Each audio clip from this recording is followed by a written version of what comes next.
আকাশবাণী আগরতলা। স্থানীয় সংবাদ পড়ছি ইন্দিরা দেব। প্রধানমন্ত্রী নরেন্দ্র মোদী আজ ইসরায়েল সফর শেষে দেশে ফিরে এসেছেন। এই সফরে ভারত ও ইসরায়েল সাংস্কৃতিক বিনিময়, ভূভৌতিক অনুসন্ধান, মৎস্য ও জলজ পালন, ইউপিআই এবং কৃত্রিম বুদ্ধিমত্তা ব্যবহারের মাধ্যমে শিক্ষার অগ্রগতি সহ বেশ কয়েকটি ক্ষেত্রে একাধিক সমঝোতা স্মারক বিনিময় করেছে।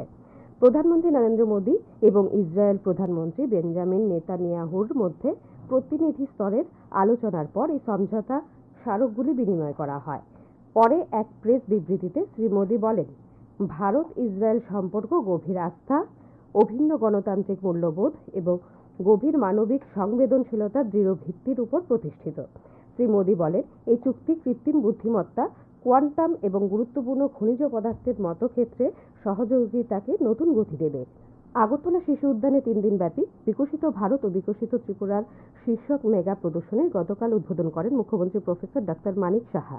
এই উপলক্ষে আয়োজিত অনুষ্ঠানে বক্তব্য রাখতে গিয়ে মুখ্যমন্ত্রী বলেন, সম্মিলিত প্রয়াসের মধ্য দিয়ে নতুন ত্রিপুরা গড়ে তোলা সম্ভব।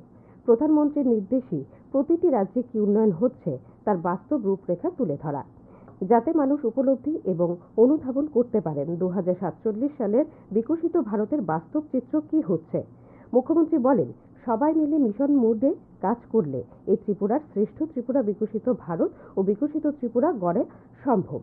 অনুষ্ঠানে সাংসদ তথা প্রদেশ বিজেপি সভাপতি রাজীব ভট্টাচার্য আশা প্রকাশ করেন, আগামী দিনে সাবরুম দিয়ে চট্টগ্রাম বন্দরের সঙ্গে সংযোগ স্থাপনের মাধ্যমে ত্রিপুরা উন্নয়নের আরেকটি দিগন্ত খুলবে। এছাড়া বক্তব্য রাখেন আগরতলা পুর নিগমের মেয়র তথা বিধায়ক দীপক মজুমদার। কেন্দ্রীয় সামাজিক ন্যায় বিচার ও ক্ষমতায়ন মন্ত্রকের অধীনে নতুন প্রকল্প নারী আদালত রাজ্যের 10টি পঞ্চায়েতে পাইলট প্রজেক্ট হিসেবে চালু করার জন্য রাজ্য মন্ত্রিসভার বৈঠকে সিদ্ধান্ত নেওয়া হয়েছে। পরিবহন মন্ত্রী সুশান্ত চৌধুরী গতকাল মহাকরণে সাংবাদিক সম্মেলনে এই খবর জানান। তিনি জানান, এই প্রকল্পে গ্রামে অত্যাচারিত, শারীরিক নিগৃহীত কিংবা আক্রান্ত মহিলাদের জন্য বিচার প্রক্রিয়া গ্রাম পর্যায়েই করা হবে। প্রকল্পটি রাজ্যে সমাজ কল্যাণ ও সমাজ শিক্ষা দপ্তর বাস্তবায়ন করবে। এই আদালত সর্বোচ্চ 9 জনের কমিটি দ্বারা পরিচালিত হবে। শ্রী চৌধুরী আরও জানান, মন্ত্রিসভার বৈঠকে সিদ্ধান্ত হয়েছে রাজস্ব দপ্তরের অধীনে 6 জন অ্যাসিস্ট্যান্ট সার্ভে অফিসার এবং 10 জন রেভিনিউ ইন্সপেক্টর নিয়োগ করা হবে। তাছাড়া স্বাস্থ্য ও পরিবার কল্যাণ দপ্তরের অধীনে 32 জন জুনিয়র ড্রাইভার পদে নিয়োগ করা হবে। তিনি বলেন, তপশিলি জাতি কল্যাণ দপ্তরের অধীনে রাজ্যের সকল আবাসিক হোস্টেলগুলিতে থাকা ছাত্রছাত্রীদের দৈনিক স্টাইপেন্ড 80 টাকা থেকে বাড়িয়ে 100 টাকা করা হয়েছে। মুখ্যমন্ত্রী অধ্যাপক ডাক্তার মানিক সাহা গতকাল হাপানিয়ার আন্তর্জাতিক প্রদর্শনী কেন্দ্রে আনুষ্ঠানিকভাবে স্টেট ইনোভেশন মিশন ত্রিপুরা এবং Tripura nurturing entrepreneurship and startups অর্থাৎ টি-নেস্টের উদ্বোধন করেন।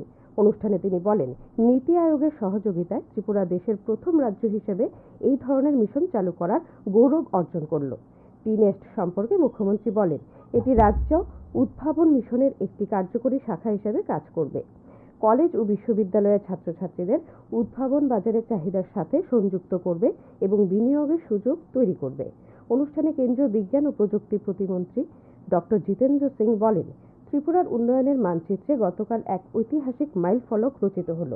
প্রধানমন্ত্রী নরেন্দ্র মোদীর অ্যাক্ট ইস্ট পলিসির কারণে উত্তর পূর্বাঞ্চল আজ উদ্ভাবন ও প্রযুক্তি নির্ভর উন্নয়নের ক্ষেত্রে নতুন সম্ভাবনার দিগন্ত উন্মোচন করেছে।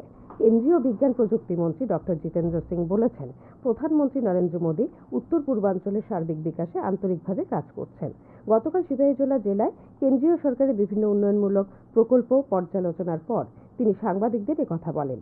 তিনি বলেন, সিপাহীজলা জেলায় প্রশাসন ও জনপ্রতিনিধিদের মধ্যে সমন্বয়ের মাধ্যমে সফলভাবে উন্নয়নমূলক কাজ পরিচালিত হচ্ছে, যার ফলে লাখপতি দিদি এবং বিভিন্ন প্রকল্পে এই জেলায় ভালো কাজ হচ্ছে। ত্রিপুরা সরকারের হ্যান্ডলুম, হ্যান্ডি ট্রাস্ট ও সেরিকালচার অধিদপ্তরের উদ্যোগে খোয়াই জেলার তেলিয়ামুড়া চাকমাঘাট ব্যারেজ প্রাঙ্গণে 14 দিন ব্যাপী রাজ্য হ্যান্ডলুম এক্সপো মেলা 2025-26 শুরু হয়েছে।